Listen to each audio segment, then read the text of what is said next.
matagal ko na naman sinasabi ito. Ay, paulit-ulit na nga ako eh. Ay siya, huli na ito ha. Pagkatapos nito, bahala na kayo. Alam ba ninyo na sa tagal ko na sa politika, ako'y hindi pa natatalo sa eleksyon. Kahit anong eleksyon. Bakit?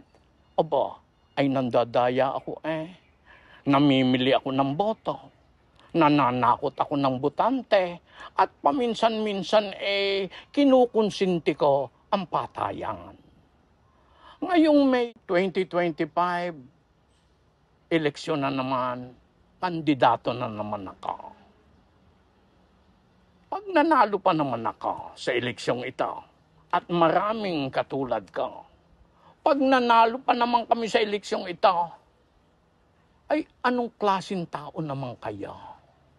Ay anong klaseng tao naman kayo? Ay anong klaseng tao naman kayo? Ha?